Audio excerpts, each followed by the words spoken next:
सकाळी गाडी पोहोचायची. अहो असं का झालं? ते शिंगरोबा धनगरच्या घाटामध्ये आमची गाडी अडकली, ट्रॅफिक लागलं होतं. आता ट्रॅफिक लागत नाही. अरे मग किती बदल झालाय आपल्याकडं. गावाकडचे रस्ते तुम्ही बघितले, सगळे डांबरी रस्ते आहेत गावाकडचे. हा बदल देवाभाऊंच्या नेतृत्वात झालाय. हा बदल नितीन गडकरी साहेबांच्या नेतृत्वात झालाय. हा बदल नरेंद्र मोदी साहेबांच्या नेतृत्वामध्ये झालाय. गावगाड्यातल्या राजकारणाला मत द्यायचं नसतं. गावगाड्यातल्या पुढाऱ्यांना जास्त डिमांड द्यायचं नसतं. राज्याची पॉलिसी काय आहे, देशाची पॉलिसी काय आहे आणि आपल्या लोकांचं हित कशात आहे हे आपण बघायचं असतं. आणि त्यासाठी तुम्ही पूर्ण शक्तीनिशी भारतीय जनता पार्टीच्या सोबत राहावा. आपल्या या तेजश्रीताईंच्या सोबत राहावा. नक्की या शहरामध्ये जो तुम्हाला विकास अपेक्षित आहे तो विकास माननीय देवाभाऊंच्या आणि प्रदेशाचे अध्यक्ष माननीय रवींद्र दादा चव्हाण यांच्या नेतृत्वामध्ये झाल्याशिवाय राहणार नाही. तुम्ही फक्त पूर्ण शक्तीनिशी भाजपच्या सोबत आलं पाहिजे. आता तुम्हाला 50% एसटी मोफत आहे की नाही? प्रवास कुणी कुणी केला 50% मोफत झाल्यावर? घरात जरा नवरा जरा कडक बोलला तुम्ही लगेच बाहेरला जाताय, त्याला सांगत पण नाही. कारण इकडं लाडक्या बहिणीचे 1,500 असते, तिकिटाला पैसे पण मागायची गरज नाही. म्हणून आता आम्ही सगळे दबावात आहे सगळी लोक. कारण मुख्यमंत्री महोदयांच्या तुम्ही लाडक्या बहिणी असल्यामुळं हे सगळे गडी एकदम नरम आहेत, तुम्हाला सन्मानाची वागणूक देत आहेत. मी तुम्हाला विनंती अशी करतोय की आज देवाभाऊनी तुमच्याकडे विनंती केली आहे की तेजश्रीताईंना आणि आमच्या सगळ्या नगरसेवकांना तुम्ही मतदान केलं पाहिजे. मतदान हे पवित्र दान आहे. लोकशाहीमध्ये निवडणुका आणि निवडणुकानंतर मतदान ह्या प्रक्रिया अत्यंत महत्वाच्या आहेत आणि ह्यामध्ये आपण चुकता कामा नये. आपण जर मत द्यायला चुकलो तर आपण विकासाच्या बाबतीमध्ये चुकतो. आणि जी लोक नम्र आहेत, जी लोक रिस्पेक्ट करतात, जी लोक तुमचं ऐकून घेतात, अशा लोकांच्या सोबत राहणं हे आपल्यासाठी चांगलं असतंय, शहरासाठी चांगलं असतंय आणि लोकांच्यासाठी चांगलं असतंय. मला वाटतं हे करंजुले पाटील कुटुंब हे तुमचं ऐकून घेणारं कुटुंब आहे. आपण सर्वांनी त्यांच्या सोबत ताकदीनं उभं राहाव्या. कुठल्याही दादागिरीला भीक न घालता, कुठल्याही दहशतीला न घाबरता आपण पूर्ण शक्तीनिशी भारतीय जनता पार्टीच्या सोबत यावं अशी मी तुम्हाला नम्रतेची विनंती करतोय, अशी मी तुम्हाला कळकळीची विनंती करतोय. आता शहरं बदलायला लागली, मेट्रोचं जाळं तयार व्हायला लागलं, लोकल सुद्धा मुंबईची आता बदलती आहे. मध्ये जो ऍक्सिडेंट झाला त्यानंतर निर्णय केला सरकारनं की आता दारं असणारी लोकल आणि क्वालिटीची लोकलचे डबे हे केंद्र सरकारने राज्य सरकारच्या माध्यमातून होत आहे. मेट्रो सिटी मध्ये नवीन नवीन सुविधा दिल्या जात आहेत. आज गावाकडची पोरं जी इकडे राहत आहेत, ज्यांना वसतिगृहामध्ये ऍडमिशन मिळालं नाही, त्यांच्यासाठी आम्ही योजना आणली आहे. जी ओबीसीची मुलं शहरामध्ये राहत आहेत, जी धनगर समाजाची मुलं शहरामध्ये राहत आहेत, त्या मुलांना समजावून सांगा 12वीच्या नंतर जी मुलं व्यावसायिक शिक्षण घेत आहेत, तो मुलगा जर तालुक्याला राहिला तर त्याला 38,000 रुपये आपण खोलीचं भाडं देतोय. तो जर जिल्ह्याला जाऊन राहिला त्याला 43,000 रुपये भाडं देतोय. तो जर महसूल ठिकाणी राहिला, मेट्रो सिटी सोडून जी महसूल ठिकाण आहेत तिथं जाऊन जर राहिला तर त्याला 58,000 रुपये भाडं देतोय. आणि तो जर मेट्रो सिटी मध्ये राहिला, ठाणे, मुंबई, नवी मुंबई, पुणे, पिंपरी चिंचवड आणि नागपूर, तिथं बहुजनांच्या पोरांना 61,000 रुपये आपण खात्यावरती देतोय. कुणी काळजी घेतली होती का सांगा ना? आपण म्हणतो वसतिगृहामध्ये ऍडमिशन मिळालं नाही, सामाजिक न्याय खात्याची वसतिगृह आहेत, तिथं ऍडमिशन नाही मिळालं तर आपण जाणार कुठं? हे जे पैसे उचल, ते जे पैसे उचल. आता पैसे उचलण्याची गरज नाही, फक्त तुम्ही फॉर्म भरायचा आणि तुमच्यावरती खात्यावरती आम्ही पैसे देतोय. हे सरकारने योजना आणली आहे.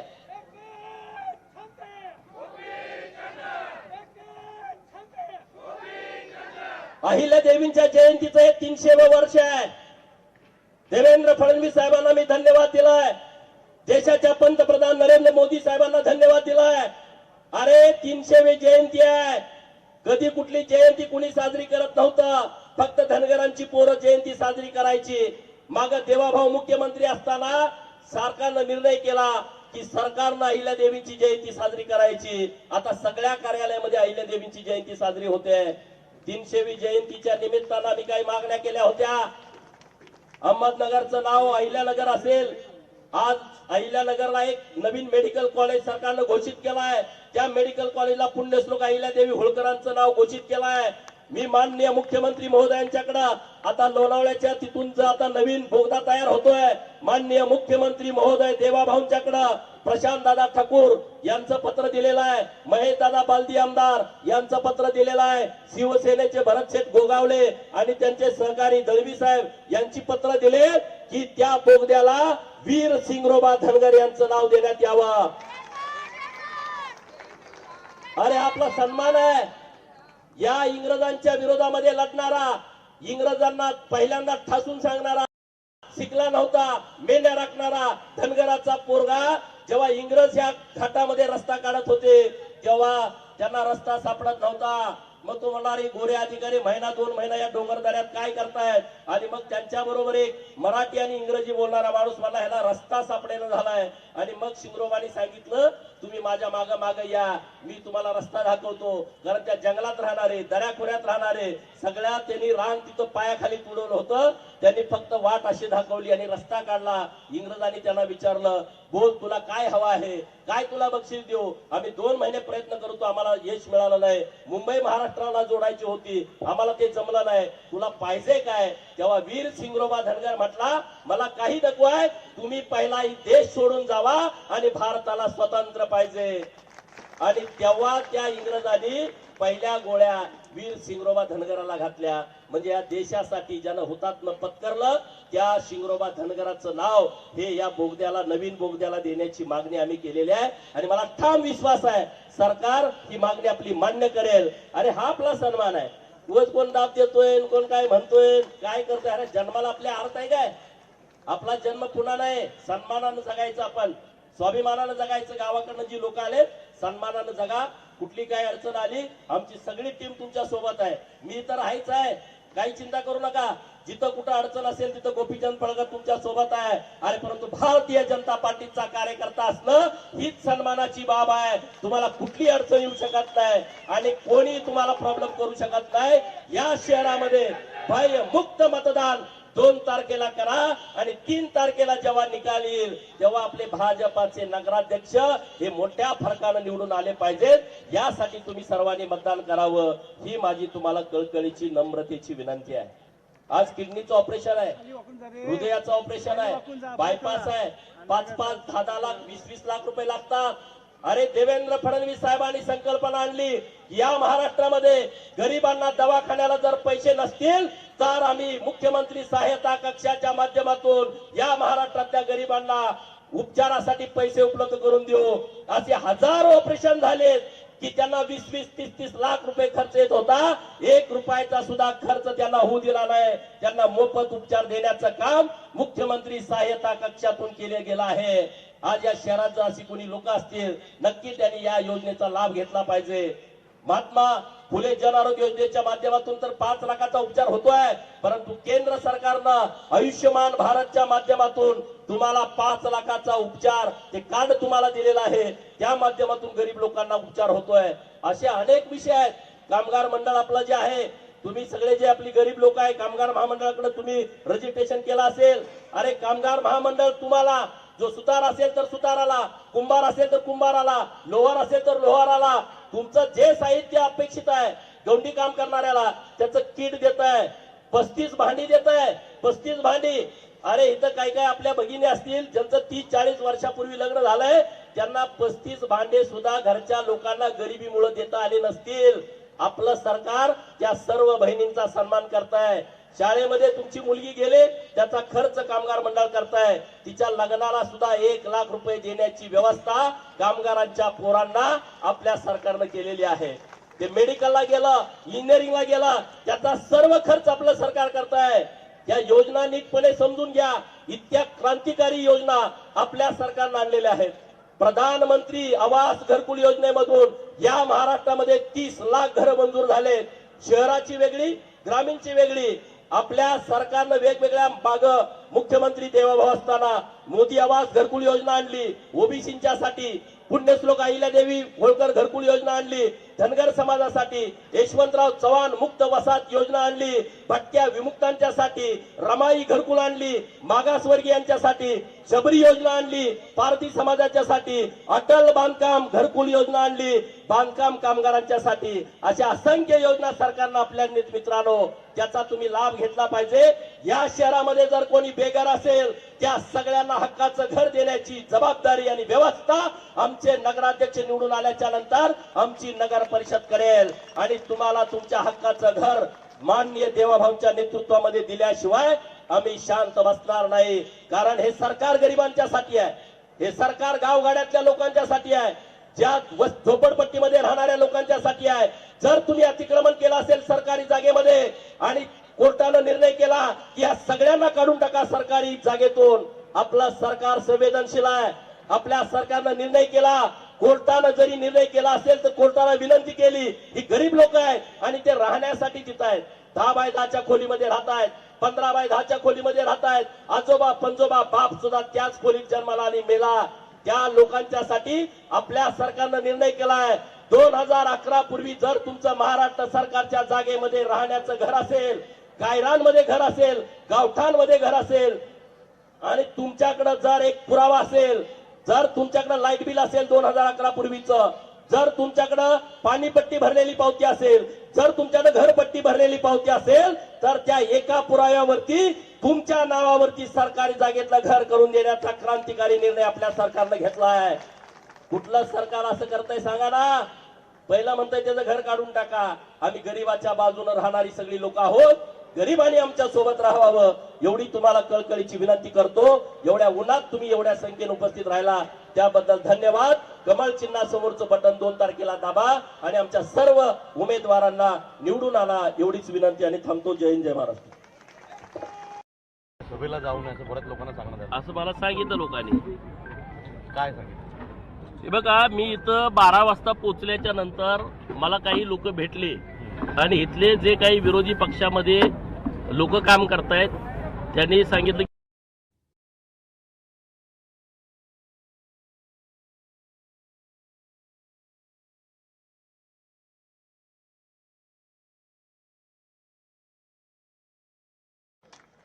नगराध्यक्षपदाला स्वराज यादव, यश गायकवाड, प्रभाग क्रमांक 9 चे उमेदवार मुदसर शेख, मीनाक्षी भागवत, प्रभाग क्रमांक 4 चे उमेदवार मीना सुरेश वाळेकर, पवन वाळेकर, प्रभाग क्रमांक 4 विनू सिंह, श्रद्धा गुंजाळ, प्रभाग क्रमांक 10 श्रद्धा जाधव, अनिल गायकवाड, प्रभाग क्रमांक 8 भगवान लोटे, महादेवी राजू। या शिबिरावरती उपस्थित भारतीय जनता पार्टीचे नेते भटक्या विमुक्तांचं ज्यांनी नेतृत्व केलं ते माननीय नरेंद्रजी पवार साहेब, करंजुले साहेब, रिपब्लिकन पार्टी ऑफ इंडियाचे नेते, या शिबिरावर उपस्थित ज्योतिताई भंडारे, चंद्रकांत मोटे, नवनाथ गुळगुडे, सुधाकर पांढरे, वसंत कोंडीगिरे आणि तुम्ही सर्वजण ज्यांच्या पाठिंब्यावरती, ज्यांच्या भरोश्यावरती, ज्यांच्या जीवावरती अंबरनाथ शहरातली दादागिरी मोडीत काढून भारतीय जनता पार्टीचे नगराध्यक्ष आणि उमेदवार तुम्ही निवडून देणार आहात अशा सर्व माता भगिनी, युवा मित्र आणि वडीलधारी मंडळींनो, राज्यभर नगरपंचायत, नगर परिषदेच्या निवडणुका सुरू आहेत। 2 दिवस प्रचाराचे बाकी आहेत आणि 2 तारखेला आपल्याला मतदान करायचं आहे। भारतीय जनता पार्टीला आपण मतदान का करायचं आहे हे पहिलं नीट समजून घेतलं पाहिजे। 2014 पूर्वीची परिस्थिती आठवा। 2014 पूर्वी या देशामध्ये प्रत्येक 15 दिवसाला एक घोटाळा बाहेर यायचा। केंद्र सरकारचा, राज्य सरकारचा या देशामध्ये भ्रष्टाचार वाढला होता आणि अशा वेळेस भारतीय जनता पार्टीचे नेते, तत्कालीन गुजरातचे मुख्यमंत्री माननीय नरेंद्र मोदी साहेब पंतप्रधान पदाचे भाजपा एनडीएचे उमेदवार झाले आणि अखंड देशामध्ये वारा फिरला. नरेंद्र मोदी साहेब देशाचे 2014ला पंतप्रधान झाले आणि 2014 नंतर आता 2025 एक महिन्यानं संपतंय. जवळपास 11 वर्ष पूर्ण झाली. अत्यंत चांगल्या पद्धतीनं विरोधक तर नरेंद्र मोदी साहेबांच्या वरती अत्यंत खालच्या पातळीवरती जाऊन टीका करतात, रोज टीका करतात. परंतु मला आनंद या गोष्टीचा आहे आणि भाजपच्या प्रत्येक कार्यकर्त्याला या गोष्टीचा अभिमान वाटेल. अखंड देशभरातल्या विरोधकांनी नरेंद्र मोदी साहेबांच्या वरती, केंद्र सरकारच्या वरती खालच्या पातळीला जाऊन टीका केली, परंतु त्या टीकेमध्ये 1 रुपयाचा भ्रष्टाचार केला अशी एक पण टीका गेल्या 11 वर्षामध्ये झाली नाही. एक पण टीका नाही. तीच परिस्थिती देवेंद्र फडणवीस साहेबांच्या बाबतीमध्ये. तेव्हा 14 ते 19, 22 ते 24 उपमुख्यमंत्री आणि आता 24 पासून मुख्यमंत्री झाले, परंतु एकही भ्रष्टाचाराचा आरोप ना देवेंद्र फडणवीस साहेबांच्या वरती झाला किंवा मंत्रिमंडळातल्या भारतीय जनता पार्टीच्या एखाद्या मंत्र्यावरती झाला. इतकं पारदर्शक सरकार भारतीय जनता पार्टी चालवत आहे आणि राज्यभरातली परिस्थिती तुम्ही बघताय. शहरापासून गावापर्यंत, मुंबई मेट्रो सिटी असेल, ठाणे मेट्रो सिटी असेल, पिंपरी चिंचवड असेल, पुणे असेल, नागपूर असेल, नाशिक सारखे मोठे शहर असेल, संभाजीनगर असेल, तिकडं नागपूर असेल, अमरावती असेल, या मोठ्या शहरामध्ये त्यांनी अत्यंत चांगल्या पद्धतीनं विकासाचा रथ पुढे घेऊन गेलेला आहे. परंतु आपण गावगाड्याची लोक इथं पोटाची खळगी भरण्यासाठी काही वर्षांपासून पुढे आलाय. आपल्या गावाकडे 10 वर्षापूर्वीची परिस्थिती, पिण्याच्या पाण्याला टँकर, जनावरांना चारा छावण्या आणि शेतीला पाणी नाही अशी परिस्थिती होती. परंतु राज्याला मुख्यमंत्री देवाभाव लावले आणि अखंड महाराष्ट्रातल्या दुष्काळी तालुक्यांना हिरवा शालू देसवण्याचं काम माननीय देवेंद्र फडणवीस साहेबांनी केलंय. मला आनंद आहे. आटपाडी, सांगोला, मान, खटाव, फलटण, कोळेगाव, मंगळवेढा, कवडेलोकार या सगळ्या परिसरातली लोक येत आहेत. मराठवाड्याच्या काही तालुक्यातली लोक येत आहेत आणि ह्या सगळ्या लोकांना मी विनंती करण्यासाठी आलो आहे. अरे बाबांनो,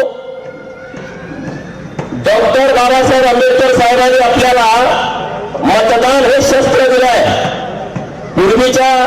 पूर्वीची युद्ध ही समोरासमोर व्हायची, तेव्हा आधुनिकता नव्हती.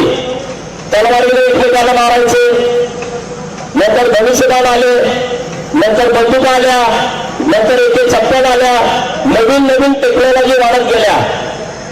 परंतु बाबासाहेबांनी दिलेला आपल्याला अधिकार आहे की या निवडणुकीमध्ये तुम्हाला युद्ध समोरासमोर करायची गरज नाही. तुम्हाला युद्ध करताना कुठल्या हत्याराची गरज नाही. ना तुम्हाला तलवार लागते, ना तुम्हाला बंदूक लागते, ना तुम्हाला AK-56 लागते. फक्त या भोटामध्ये AK-56 पेक्षा जास्त ताकद लोकशाहीने तुम्हाला दिलेली आहे. तुम्ही कुठलीही दादागिरी मोडून काढू शकता आणि म्हणून अंबरनाथ मधल्या सर्व मतदारांना माझी विनंती आहे, जर तुम्हाला दादागिरी जर इतकी मोडून काढायची असेल तर फक्त या बोटाने तुम्ही मोडून काढू शकता. तुम्हाला युद्ध करण्याची गरज नाही. 2 तारखेला तुम्ही फक्त कमळा समोरचे बटन दाबा, पटा पटा पटा पटा सगळे विरोधक कामाला लागतील. इतकी ताकद संविधानाने आपल्याला दिलेली आहे. तर तुम्हाला मारामाऱ्या करायचं का, युद्ध करायचं का? नाही ना.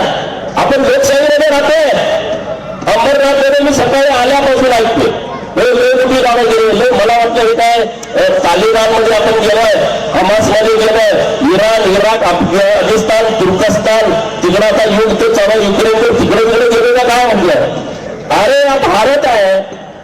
जगातल्या ज्या लोकशाही मानणारी जे देश आहेत ते सगळे देश भारताच्या लोकशाहीचा आदर्श घेत आहेत. भारताच्या लोकशाहीचा आदर्श घेत आहेत. 370 कलम हटवताना हे बाहेरचे आपले जे विरोध राष्ट्र आहेत ते बोलले होते की तिथं रक्तपात होईल आणि रक्ताचे पाठ वाटतील 370 कलम हटवलं तर. माननीय नरेंद्र मोदी साहेब आणि अमित शहा साहेबांनी 370 कलम हटवून टाकलं. ना कुठं गोळीबार झाला ना काय झालं. हे तर अंबरनाथ आहे, तुम्ही कशाला घाबरताय. आणि माझ्या जगच्या लोकांना तुम्हाला तर तुमचा इतिहास माहित आहे ना, तुम्ही घ्यायला घाबरता हा त्यासाठी. आणि इथं भारतीय जनता पार्टीने आपल्या बहुजन समाजाला सन्मान दिला आहे. या महाराष्ट्रामध्ये बहुजनांच्यासाठी काम जर कोणी केलं असेल तर ते एकमेव भारतीय जनता पार्टीने केला आहे. गरीब मराठापासून बौद्ध असेल, चांभार असेल, कुंभार असेल, साई नावी तेली कोटी वंजारी हत्यार धनगर सरकार रामोशी वडार बेडार मुसलमान लिंगायत परिघरसी असेल, हत्यावित्तमध्ये राहणारे कैकाडे असतील, मागडवाला असेल, कुंची असेल, गुलाटी असेल, गणकलक्ष्मीवाला असेल, मर्याचा गाडेवाला असेल, तो तिथं राहणारा वैद्य असेल, हेवी असेल, ही जी पालामध्ये राहणारी लोक आहेत, या छोट्या छोट्या लोकांच्यासाठी जर निर्णय कोणी घेतला असेल, ओबीसी असेल, मायनर ओबीसी असेल, या लोकांना मानाचं स्थान देण्याचं काम भारतीय जनता पार्टीने केलं आहे. आणि जर भारतीय जनता पार्टी बहुसंख्य लोकांच्या बाजूने राहत असेल, आपलं कर्तव्य आहे माननीय देवेंद्र फडणवीस साहेबांना जेव्हा 3 तारखेला भेटायला तुम्ही जाल, माननीय रवींद्र चव्हाण साहेबांच्या नेतृत्वामध्ये, माननीय आपले पवार साहेबांच्या नेतृत्वामध्ये, जेव्हा आपला नगराध्यक्ष आपले नगरसेवक तुम्ही घेऊन जावा, या अंबरनाथ मध्ये सगळे प्रश्न मिटवण्याचं काम माननीय मुख्यमंत्री देवेंद्र फडणवीस साहेब करतील. परंतु नाही कुणाकुणा वाटते हात वर करा, न घाबरता मतदान करणार, भिणार नाही. आणि काही तर निर्णय लागून गेली काय त्या 5 हजार मॉडल झाले तर काय घ्यायचं कारण आहे कशासाठी. आणि आपण या महाराष्ट्रामध्ये राहतो आहे आणि निवडणुका या व्यवस्थितपणे पार पडल्या पाहिजेत. निवडणुकामध्ये कुणाला त्रास होता कामा नये, त्या निवडणुका भयमुक्त झाल्या पाहिजेत. आणि सरकार आपलं आहे, कुणी कुणाच्या वरती दादागिरी करायचं काम नाही. प्रेमापोटी चला तुम्ही मतदान मागा, आम्ही मतदान मागू. तर मध्ये आमच्या लोकांना होईल गोपीचंद पडळकरच्या सभेला जाऊ नका, आणि तुम्ही गोपीचंद पडळकरच्या सभेला जाऊ नका म्हणून सांगितलं असेल, पण त्यांच्या हृदयामध्ये गोपीचंद पडळकरांची तुम्ही कसं काय काढणार. हे तुम्हाला 2 तारखेला कळणार, 3 तारखेला मतमोजणी करताना कळणार. आणि हे असं कसं झालं, घरातनं बाहेर आले नाही आणि मत कशी काय दिली गेली. गोपीचंद पडळकर काय असाच पुढारी झाला काय. या सगळ्या लोकांच्या वर्गणीवरती, या सगळ्या लोकांच्या प्रेमापोटी, या सगळ्या लोकांच्या पाठिंब्यावरती हा गोपीचंद पडळकर पश्चिम महाराष्ट्रामध्ये पुढारी झाला आहे. हा काय कुठल्या आमदाराच्या खासदाराचा पोरगा नाही. माझा बाप काय मंत्री नव्हता, एका पडळकर आणि त्या 100 घराचा पोरगा आहे. तेव्हा तर मला तुझे हात तोडतो, तुझे पाय तोडतो. आता माझ्या पाया उभा आहे ना, 20 वर्ष झालं मी राजकारणामध्ये आहे, 20 वर्ष झालं मी राजकारणामध्ये. तुला इथं मारतो तिथं तिथेला मारतो. आणि म्हणलं मारणारे गेले पण मला अजून काही झालं नाही. एवढी क्षमता आणि एवढी ताकद आपल्या सगळ्या बहुजन लोकांची आहे. आणि म्हणून माझ्या बहिणी इतक्या मोठ्या संख्येत इथं आहेत. किती मोठा सन्मान केलाय. मुख्यमंत्री लाडकी बहीण योजना, ही लाडकी बहीण योजना हे मुख्य निधीचा विषय नाही आहे. या महाराष्ट्रातल्या माझ्या बहिणींना सन्मान आणि स्वाभिमान देणारी ही योजना आहे. आज तुम्ही ही योजना आल्याच्या नंतर जेव्हा तुम्ही भावाकडे जायचा भाऊबीजेला, जेव्हा तुम्ही भावाकडे जायचा रक्षा बांधायला, एखादा भाऊ गरीब असतो, तो बहिणीला साडी पण घेऊ शकत नाही. किंवा एखाद्या बहिणीला वाटलं माझ्या भावाला एखादं काहीतरी घ्यावं, नवीन कपडा घडून घ्यावं, परंतु ती घेऊ शकत नव्हती. परंतु लाडकी बहीण योजना आल्याच्या नंतर भावानं तिच्या मंडळीनं ननंदेला एखादी चांगली साडी चोरी घेतली, एखाद्या बहिणीनं भावाला एखादा ड्रेस घेतला, आईला साडी घेतली, वडिलांना ड्रेस घेतला. हे सन्मान आहे. नवऱ्याच्या भागाची गरज नाही. नवऱ्याच्या भागाने आज आहेत नाही, मी आता देतच नाही, एवढे पैसे काय केले असं म्हणत नाही. आपल्याला सन्मान देण्याचं काम हे भारतीय जनता पार्टीच्या सरकारने केलं आहे. आणि म्हणून माझी तुम्हाला नम्रतेची विनंती आहे. आजच्या देशामध्ये तुम्ही बघितलं बिहारमध्ये काय परिस्थिती झाली. बिहारमध्ये फक्त 4 काँग्रेसचे आमदार निवडून आले. ज्या देश बदलण्याच्या गप्पा मारणारी लोक, त्यांचे फक्त 4 आमदार तिथे निवडून आलेले आहेत. आता देशामध्ये भारतीय जनता पार्टीचा वारा आहे. आता पवार साहेब बोलले की अंबरनाथ शहरामध्ये चांगला दवाखाना नाही. अरे दुर्दैवी बाब आहे नाही. आमच्या तेजस्वी ताईंना तुम्ही नगराध्यक्ष करा, चांगल्या पद्धतीचा दवाखाना इथे उभा करण्यासाठी आम्ही माननीय देवेंद्र फडणवीस साहेबांच्याकडे विनंती करू आणि त्यांना तसा निर्णय घेण्यासाठी सांगू. शहराला लागू नये तुम्ही, इथली परिस्थिती बदलली पाहिजे.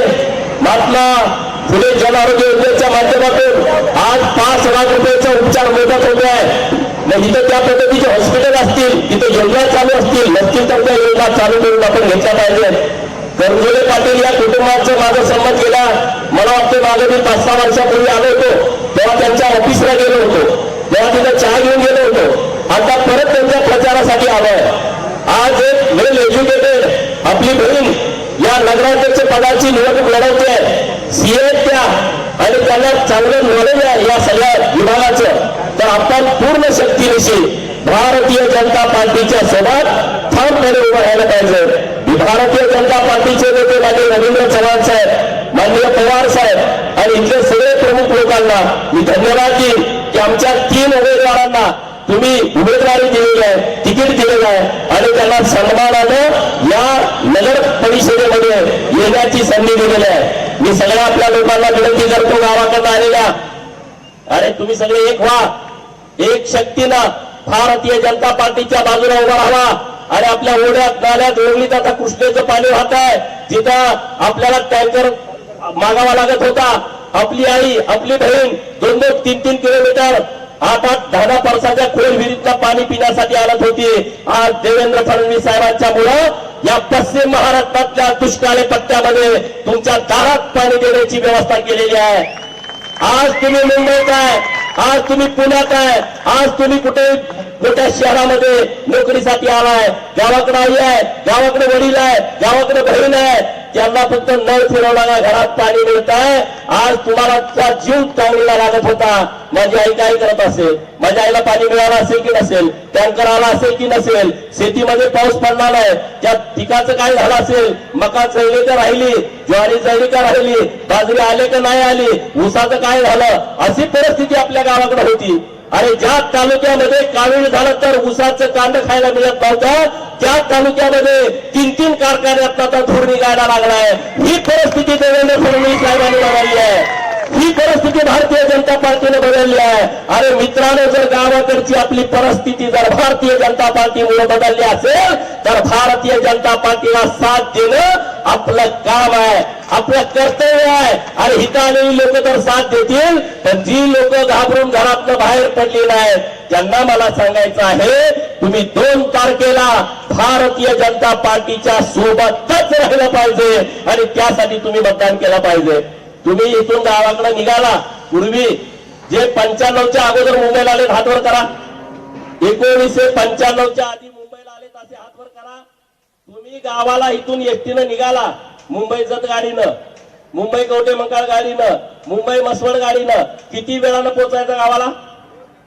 2 दिवसानं. 2 दिवसानं पोहोचायचा. खंडाळ्याच्या घाटात अडकले का 2 दिवस तिथंच.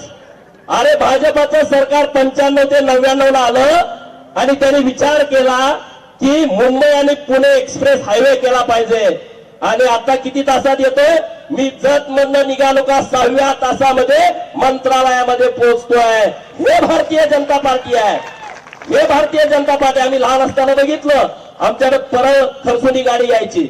आज माणूस निघालेला आम्ही सकाळी वाट बघायचो. लहान पोरं, मुंबईचा माणूस आला म्हणजे काहीतरी खायला घेऊन येईल. परक्या पोरांची अपेक्षा असायची ना, मुंबईचा माणूस आला का काहीतरी घेऊन येईल आपल्याला. सकाळी आलो नाही आला, दुपारी नाही आलो, शाळेत आलो नाही आला, दुसऱ्या दिवशी 3ऱ्या दिवशी सकाळी गाडी पोहोचायची. अहो असं काय झालं, ते शिंगरोबा धनगरच्या घाटामध्ये आमची गाडी अडकली, ट्रॅफिक लागलं होतं. आता ट्रॅफिक लागत नाही. अरे मग किती बदल झालाय आपल्याकडं. गावाकडचे रस्ते तुम्ही बघितले, सगळे डांबरी रस्ते आहेत गावाकडचे. हा बदल देवाभाऊंच्या नेतृत्वात झालाय, हा बदल नितीन गडकरी साहेबांच्या नेतृत्वात झालाय, हा बदल नरेंद्र मोदी साहेबांच्या नेतृत्वामध्ये झालाय. गावगाड्यातल्या राजकारणाला फक्त मत द्यायचं नसतं, गावगाड्यातल्या पुढाऱ्यांना जास्त डिमांड द्यायचं नसतं. राज्याची पॉलिसी काय आहे, देशाची पॉलिसी काय आहे आणि आपल्या लोकांचं हित कशात आहे हे आपण बघायचं असतं. आणि त्यासाठी तुम्ही पूर्ण शक्तीनिशी भारतीय जनता पार्टीच्या सोबत राहा. आपल्या या तेजश्रीताईंच्या सोबत राहावा. नक्की या शहरामध्ये जो तुम्हाला विकास अपेक्षित आहे तो विकास माननीय देवाभाऊच्या आणि प्रदेशाचे अध्यक्ष माननीय रवींद्र दादा चव्हाण यांच्या नेतृत्वामध्ये झाल्याशिवाय राहणार नाही. तुम्ही फक्त पूर्ण शक्तीनिशी भाजपच्या सोबत आलं पाहिजे. आता तुम्हाला 50% एसटी मोफत आहे की नाही? प्रवास कुणी कुणी केला 50% मोफत झाल्यावर?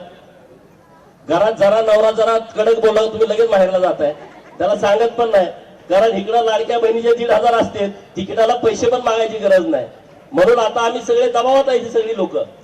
कारण मुख्यमंत्री महोदयांच्या तुम्ही लाडक्या बहिणी असल्यामुळं हे सगळे गडी एकदम नरम आहेत, तुम्हाला सन्मानाची वागणूक देत आहेत. मी तुम्हाला विनंती अशी करतोय की आज देवाभाऊनी तुमच्याकडे विनंती केली आहे की तेजश्री ताईंना आणि आमच्या सगळ्या नगरसेवकांना तुम्ही मतदान केलं पाहिजे. मतदान हे पवित्र दान आहे. लोकशाहीमध्ये निवडणुका आणि निवडणुकानंतर मतदान ह्या प्रक्रिया अत्यंत महत्वाच्या आहेत आणि ह्यामध्ये आपण चुकता कामा नये. आपण जर मत द्यायला चुकलो तर आपण विकासाच्या बाबतीमध्ये चुकतो. आणि जी लोक नम्र आहेत, जी लोक रिस्पेक्ट करतात, जी लोक तुमचं ऐकून घेतात, अशा लोकांच्या सोबत राहणं हे आपल्यासाठी चांगलं असतंय, शहरासाठी चांगलं असतंय आणि लोकांच्यासाठी चांगलं असतंय. मला वाटतं हे करंजुले पाटील कुटुंब हे तुमचं ऐकून घेणारं कुटुंब आहे. आपण सर्वांनी त्यांच्या सोबत ताकदीनं उभं राहाव्या. कुठल्याही दादागिरीला भीक न घालता, कुठल्याही दहशतीला न घाबरता आपण पूर्ण शक्तीनिशी भारतीय जनता पार्टीच्या सोबत यावं अशी मी तुम्हाला नम्रतेची विनंती करतोय, अशी मी तुम्हाला कळकळीची विनंती करतोय. आता शहरं बदलायला लागली, मेट्रोचं जाळं तयार व्हायला लागलं, लोकल सुद्धा मुंबईची आता बदलती आहे. मध्ये जो ऍक्सिडेंट झाला त्यानंतर निर्णय केला सरकारनं की आता दारं असणारी लोकल आणि क्वालिटीची लोकलचे डबे हे केंद्र सरकारने राज्य सरकारच्या माध्यमातून होत आहे. मेट्रो सिटीमध्ये नवीन नवीन सुविधा दिल्या जात आहेत. आज गावाकडची पोरं जी इकडे राहत आहेत, ज्यांना वसतिगृहामध्ये ऍडमिशन मिळालं नाही, त्यांच्यासाठी आम्ही योजना आणली आहे. जी ओबीसीची मुलं शहरामध्ये राहत आहेत, जी धनगर समाजाची मुलं शहरामध्ये राहत आहेत, त्या मुलांना समजावून सांगा 12वीच्या नंतर जी मुलं व्यावसायिक शिक्षण घेत आहेत, तो मुलगा जर तालुक्याला राहिला तर त्याला 38,000 रुपये आपण खोलीचं भाडं देतोय. तो जर जिल्ह्याला जाऊन राहिला त्याला 43,000 रुपये भाडं देतोय. तो जर महसूल ठिकाणी राहिला, मेट्रो सिटी सोडून जी महसूल ठिकाण आहेत तिथं जाऊन जर राहिला तर त्याला 58,000 रुपये भाडं देतोय. आणि तो जर मेट्रो सिटीमध्ये राहिला, ठाणे, मुंबई, नवी मुंबई, पुणे, पिंपरी चिंचवड आणि नागपूर, तिथं बहुजनांच्या पोरांना 61,000 रुपये आपण खात्यावरती देतोय. कुणी काळजी घेतली होती का सांगा ना? आपण म्हणतो वसतिगृहामध्ये ऍडमिशन मिळालं नाही, सामाजिक न्याय खात्याची वसतिगृह आहेत, तिथं ऍडमिशन नाही मिळालं तर आपण जाणार कुठं? हे जे पैसे उचल, ते जे पैसे उचल. आता पैसे उचलण्याची गरज नाही, फक्त तुम्ही फॉर्म भरायचा आणि तुमच्यावरती खात्यावरती आम्ही पैसे देतोय. हे सरकारने योजना आणली आहे.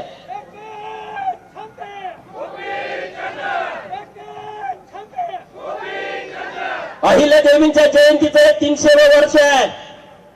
देवेंद्र फडणवीस साहेबांना मी धन्यवाद दिलाय. देशाच्या पंतप्रधान नरेंद्र मोदी साहेबांना धन्यवाद दिलाय.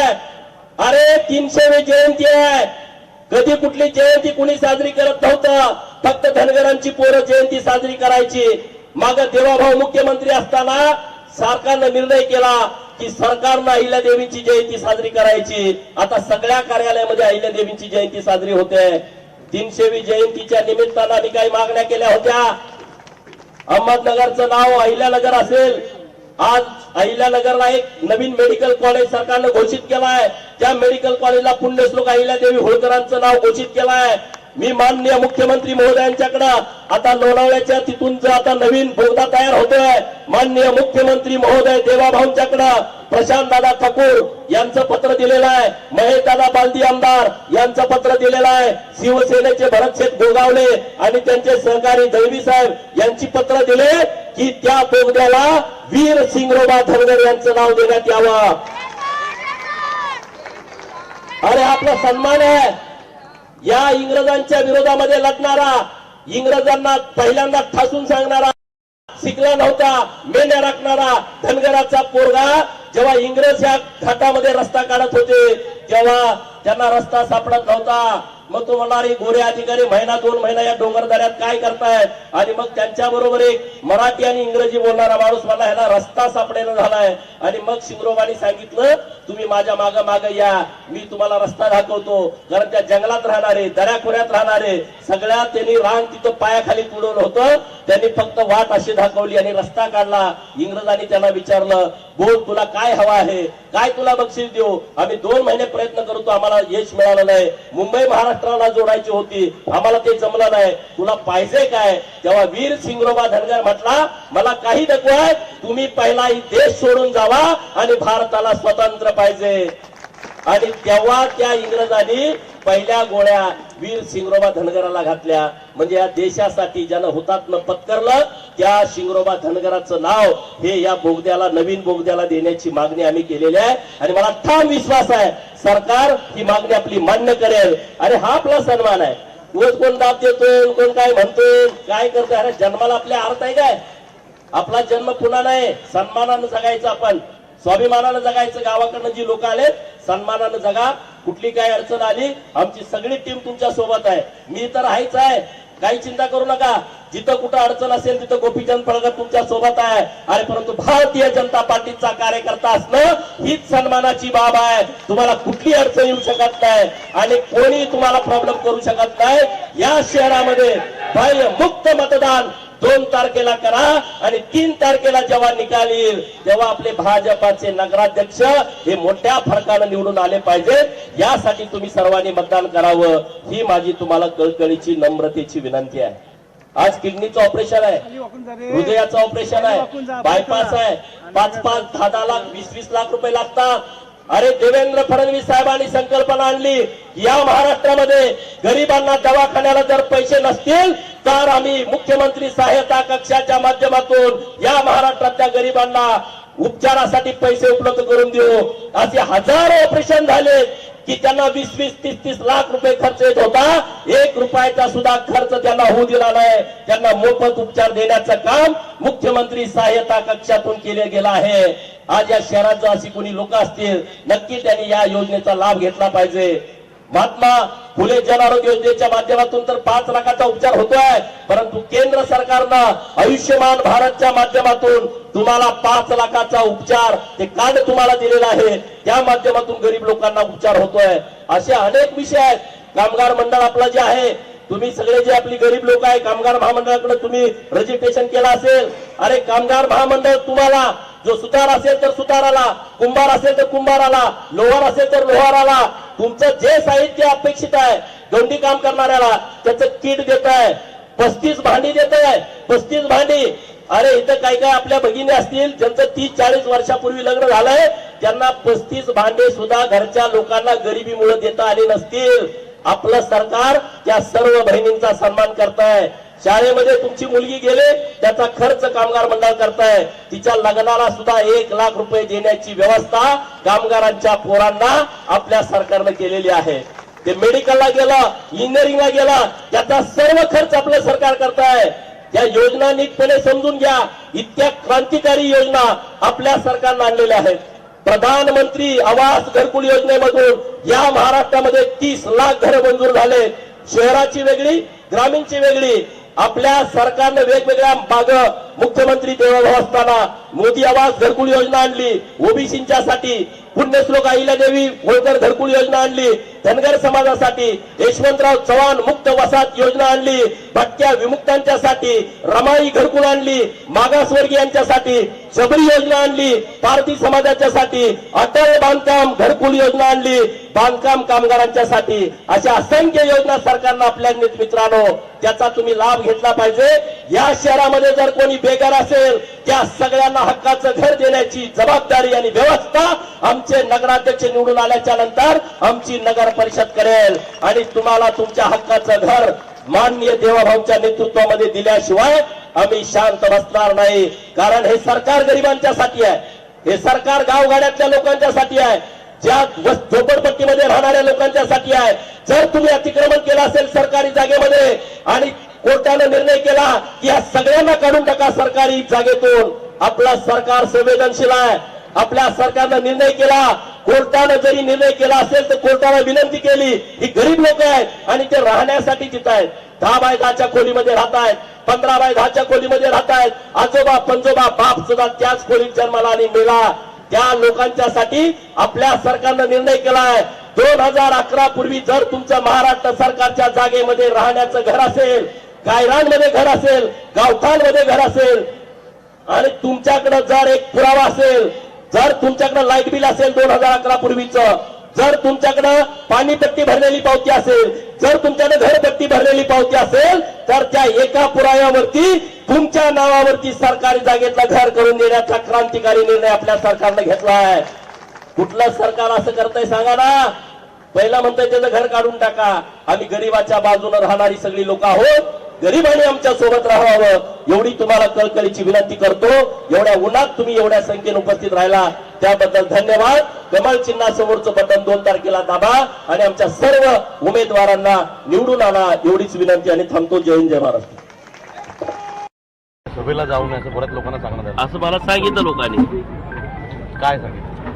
हे बघा, मी इथं 12 वाजता पोहोचल्याच्या नंतर मला काही लोक भेटले आणि इथले जे काही विरोधी पक्षामध्ये लोक काम करतायत त्यांनी सांगितलं स्वरा जाधव, यश गायकवाड, प्रभाग क्रमांक 9चे उमेदवार मुदसर शेख, मीनाक्षी भागवत, प्रभाग क्रमांक 4चे उमेदवार मीना सुरेश वाळेकर, पवन वाळेकर, प्रभाग क्रमांक 4 विनू सिंह, श्रद्धा गुंजाळ, प्रभाग क्रमांक 10 श्रद्धा जाधव, अनिल गायकवाड, प्रभाग क्रमांक 8 भगवान मोठे, महादेवी राजू.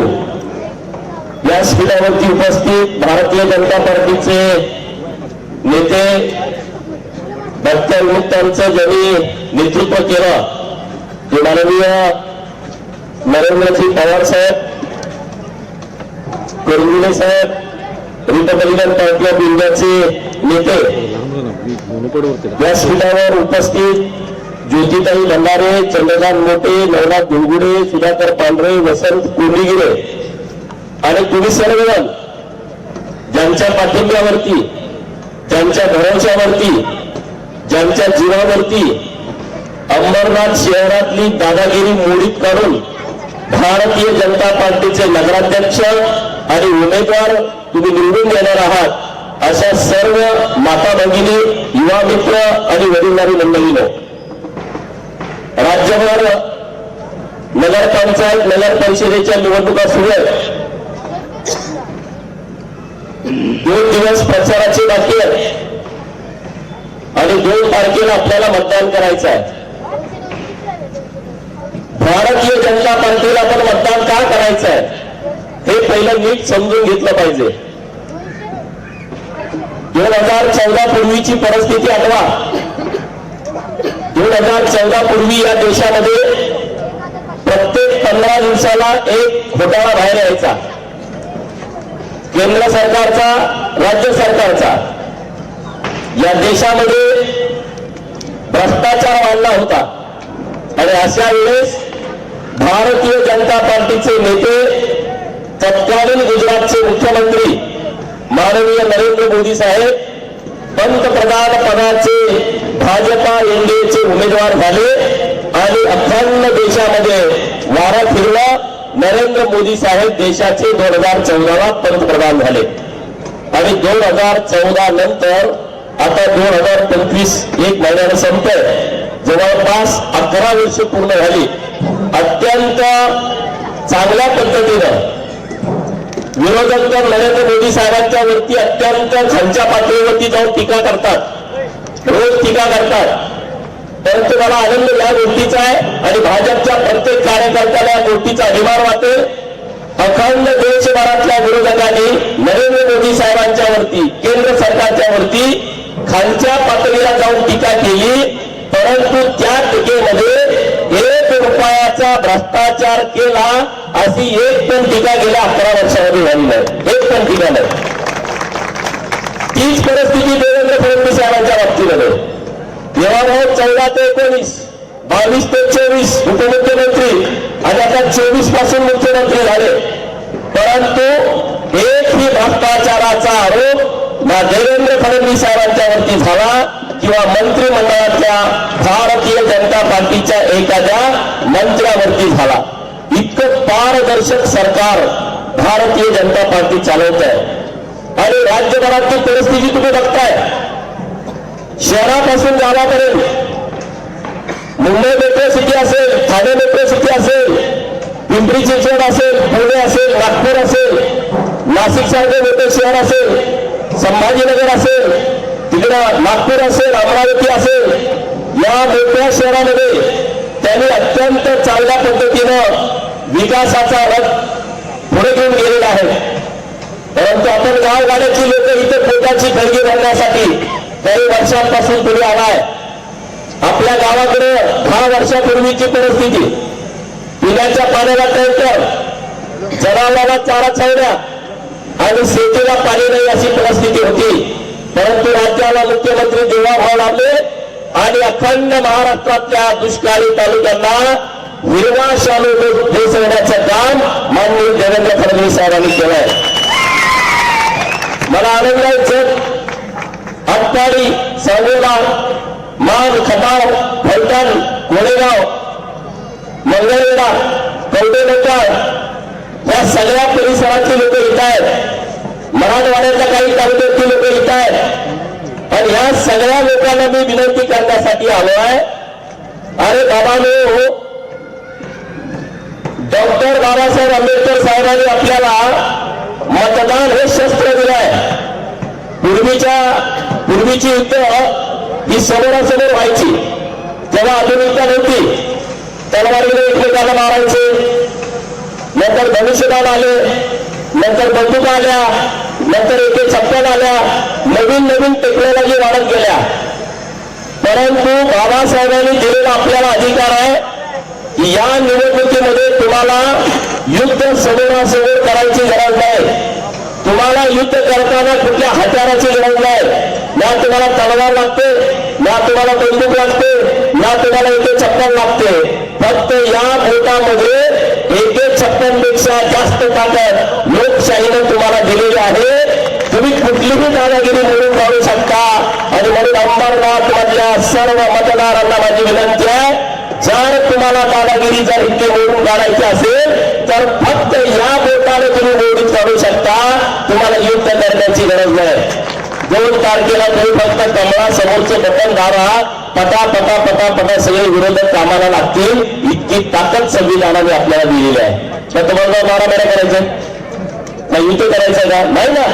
आपण लोकशाहीमध्ये राहतोय.